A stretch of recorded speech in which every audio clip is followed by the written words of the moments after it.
Movie roles Clint Eastwood said no to.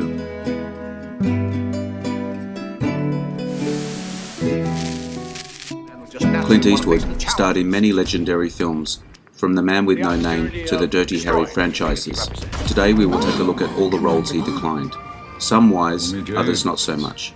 Eastwood started building his acting resume in 1959, starting with an uncredited part in Revenge of the Creature, a monster movie in the Black Lagoon series. His real success started with his part as Rowdy Yates in the TV series Rawhide, a role that helped him reach truly epic status, with Italian director Sergio Leone casting him in the dollar spaghetti western trilogy between 1964 and 1966, ending with The Good, the Bad and the Ugly.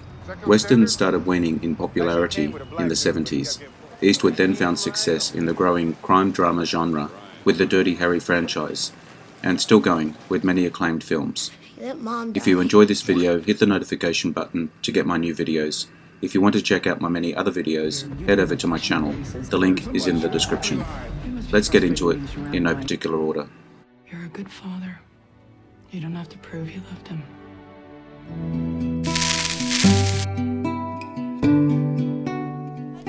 Superman, 1978.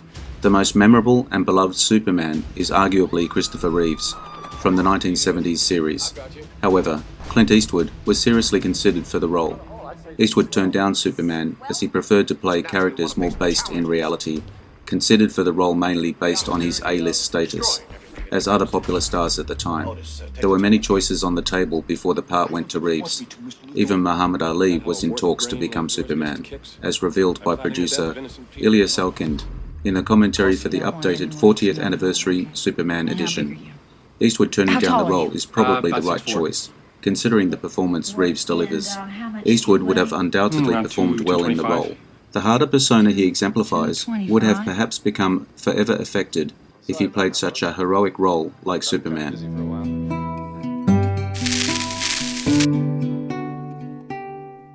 James Bond. Another famous role that Eastwood turned down was Agent 007. Roger Moore played James Bond instead of Eastwood for 6 movies over a span of 10 years, beginning with Live and Let Die and ending with Octopussy. The reason for a new Bond came when Sean Connery chose to depart from the role after 1971's Diamonds Are Forever, eventually returning to the franchise 12 years later for one last time in Never Say Never Again. Eastwood declined playing Bond as he believed the character should go to an English actor.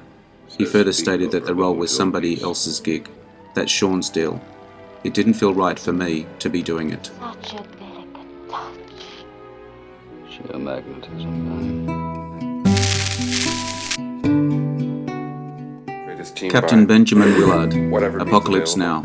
A part that finally went to Martin Sheen was first offered to Eastwood.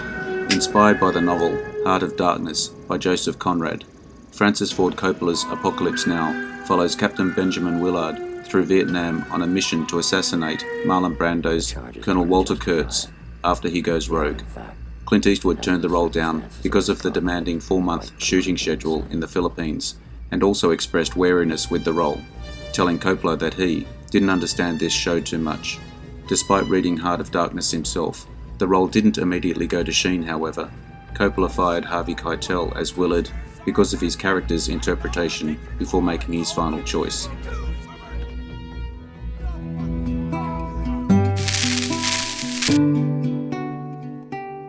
John McClane, Die Hard.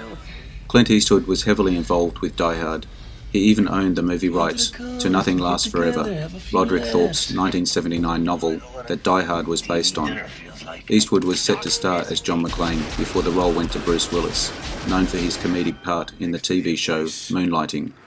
Considering that the movie was originally going to be a more serious 80s action flick, Willis was far from being the first choice for McClane. Clint Eastwood turned down Die Hard because, as Eastwood didn't get the humour of the script, instead moved on to work on his 6th installment of the Dirty Harry franchise, The Deadpool. It was released in 1988, the same year Die Hard came out. Eastwood as McClane would have most likely been darker and more serious than Willis. Eastwood played a significant part in getting the movie made.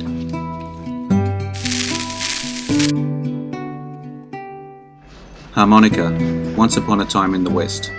In a meeting between Eastwood and director Sergio Leone regarding the 1968 spaghetti western Once Upon a Time in the West that influenced Eastwood not to take the part, Leone reportedly was done with westerns himself until Paramount offered him a deal.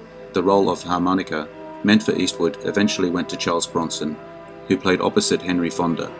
Sergio Leone made many films in his career that spanned beyond the western genre. In fact, Once Upon a Time in the West was meant to be the crime drama Once Upon a Time in America, which became the last film Leone made before his 1989 death. Benson's dead too. You ought to know Frank better than anyone. You killed him.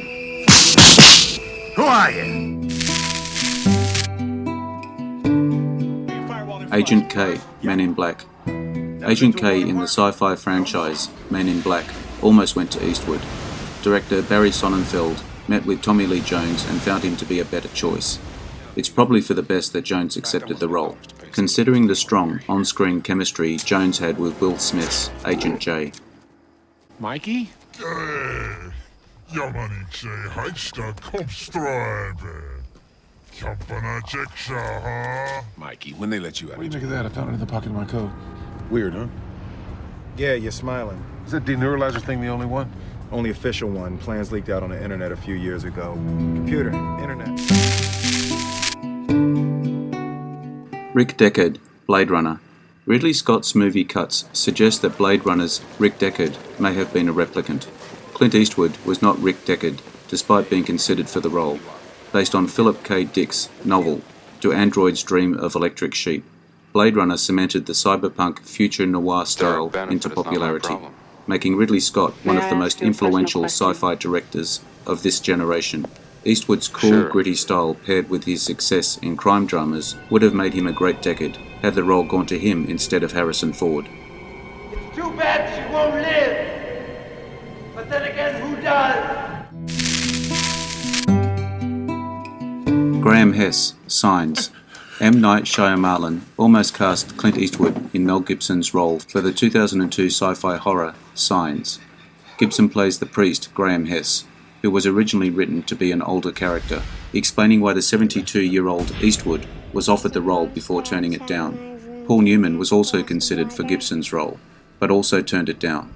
Signs received mixed reviews, especially with its obligatory M. Night Shyamalan twist, disappointingly being that the invading aliens are allergic to water.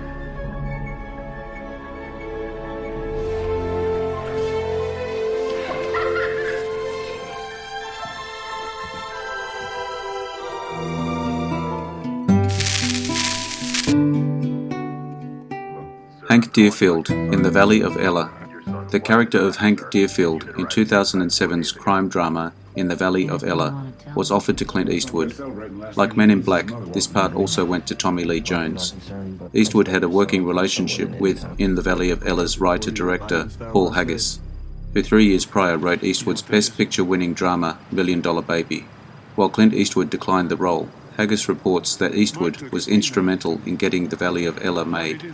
Eastwood earned a reputation continuing to this day, turning down culturally iconic roles and still maintaining his legendary status, only further establishes his importance to cinema. Yeah, they were here. You do not question witnesses. Figured somebody should. Why don't you just tell me what happened? It's complicated. Find out why they lied. It must be frustrating being surrounded by... You're a good father. You don't have to prove you loved him.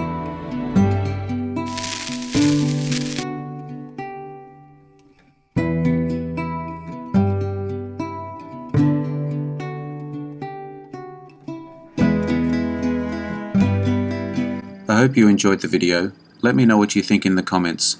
I appreciate your likes and subscribers. Hit the notification button to get my new videos. Take a look at my channel and check out my Facebook page. The links are in the description. I am Wrangler. Bye for now. See you again soon.